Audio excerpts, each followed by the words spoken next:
இன்றைக்கி நம்ம பார்க்க போகிற ரெசிபி மணத்தக்காளி பழ குழம்பு. இதுக்கு ஒரு கடாயில் ஒரு குழிக்கரண்டி நல்லெண்ணெய், எண்ணெய் நல்லா சூடானதுக்கப்புறம் 1 டேபிள் ஸ்பூன் சீரகம், 1 டேபிள் ஸ்பூன் சோம்பு கொஞ்சம் கிண்டி விட்டுக்கோங்க. கரிஞ்சிட்டா குழம்போட டேஸ்ட்டே மாறிடும். ஸோ மீடியம் ஃப்ளேமில் இருக்கிறது நல்லது. கிண்டி விட்டுட்டு இதுக்கடுத்து 5லேருந்து 6 வரமிளகா, நான் 6 எடுத்திருக்கேன். உங்களுக்கு இன்னும் காரம் நல்லா பிடிக்குன்னா கொஞ்சம் கூடவே சேர்த்துக்கோங்க, இல்லைன்னா கம்மியாக்கிக்கோங்க. அப்புறம் 7-8 பல் பூண்டை வந்து நல்லா பொன்னிறமாகிற வரைக்கும் வதக்குங்க.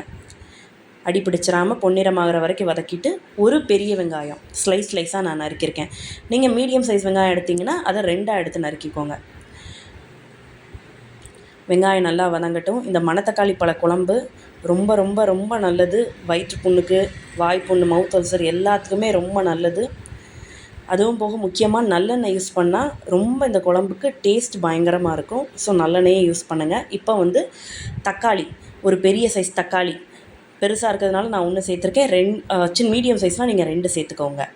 அதுக்கப்புறம் அந்த மணத்தக்காளி பழம் தான் இதுக்கு இம்பார்ட்டன்ட். அந்த மணத்தக்காளி பழத்தை சேர்த்துட்டு 1/4 கப்பு துருவன தேங்காவாக இருந்தாலும் சரி, இல்லை ஸ்லைஸாவாக இருந்தாலும் சரி 1/4 கப்பு சேர்த்துக்கோங்க. சேர்த்துட்டு நல்லா வதக்குங்க. பழம் நல்லா சுருங்குற அளவுக்கு நம்ம வதக்கணும். இந்த சூட்லேயே இந்த பழம் சுருங்கி அப்படி வந்துடும். வதக்கும் போதே நமக்கு ஸ்மெல் நல்லா தெரியும். அந்த அளவுக்கு பழம் நல்லா சுருங்கி போகிற அளவுக்கு வதக்கணும்.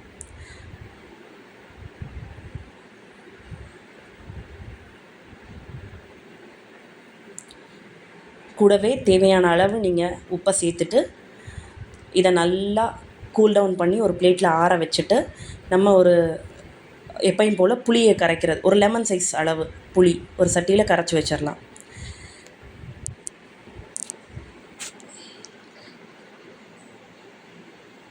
இந்த சமயத்தில் அது கண்டிப்பாக ஆறி இருக்கும். இதை ஃபுல்லாக பேஸ்ட்டு ஜாருக்கு மாற்றிட்டு நல்ல ஃபைன் பேஸ்ட்டாக அரைக்க போகிறோம். ஏன்னா இப்போ நம்ம வந்து மிளகா சேர்த்துக்கிறதுனால மிளகா பொடி தேவை கிடையாது. அதுக்கு எக்ஸ்ட்ராவாக நம்ம மல்லித்தூளும் மஞ்சள் தூளும் இப்போ சேர்க்க போகிறோம். மல்லித்தூள் 2 டேபிள் ஸ்பூன், மஞ்சள் தூள் 1 டீஸ்பூன் அளவு சேர்த்துட்டு நல்லா ஜாரில் நல்லா ஃபைன் பேஸ்ட்டாக அரைச்சி எடுத்துக்கலாம். ஏன் ஃபைன் பேஸ்ட்டுன்னு சொல்கிறேன்னா, அது பழம் இருக்கிறதுனால நம்ம வந்து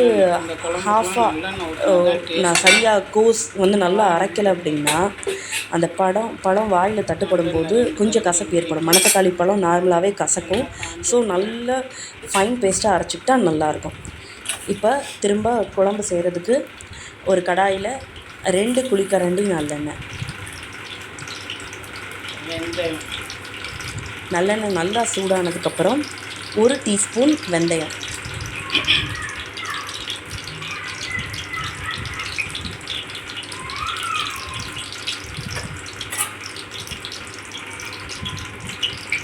வெந்தயம் நல்லா கலர் மாறினதுக்கப்புறம் நம்ம அஸ் யூஷுவல் எப்பயும் போல் தாளிப்பு கொடுக்குறதுக்கு கடுகு வந்து 1 டீஸ்பூன் கடுகு சேர்த்துட்டு அதே மாதிரி 1 டீஸ்பூன் சோம்பு சேர்த்துருங்க.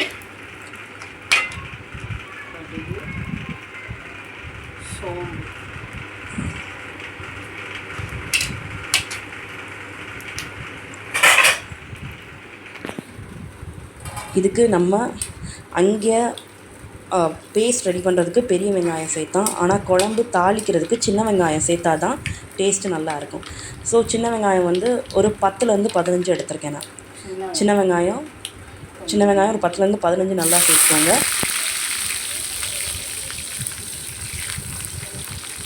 ஏற்கனவே நம்ம வந்து அதுலேயும் நம்ம தக்காளி சேர்த்து பேஸ்ட் அரைச்சிருக்கோம், புளியும் ஊற வச்சுருக்கோம். ஸோ மீடியம் சைஸ் தக்காளி போதும். மீடியம் சைஸ் தக்காளியை நறுக்கி இதுக்கடுத்து வெங்காயத்துக்கு அடுத்து தக்காளியை சேர்த்துக்கோங்க.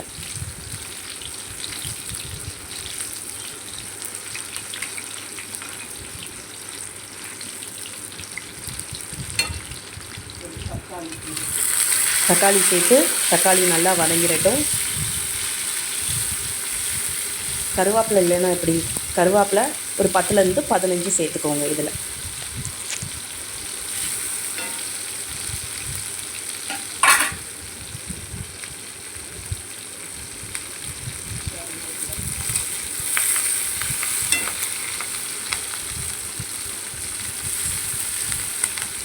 அஸ் யூஷுவல் நல்லா வதங்கட்டும். வெங்காயம் கோல்டன் ப்ரௌன் ஆகட்டும். தக்காளி நல்லா மசிஞ்சிடட்டும். இதுக்கப்புறம் நம்ம அரைச்சி வச்சுருக்கோம்ல ஃபைன் பேஸ்ட், அந்த ஃபைன் பேஸ்ட்டை இதில் சேர்த்துருவோம்.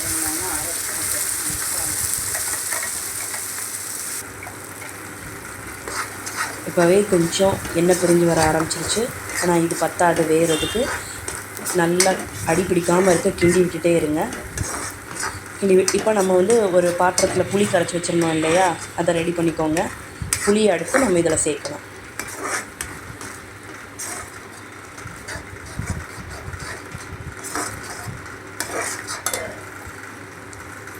கரைச்சி வச்சுருக்க புளி தண்ணி,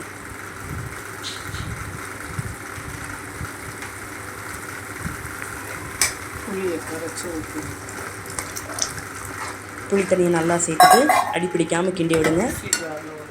தண்ணி ஊற்றி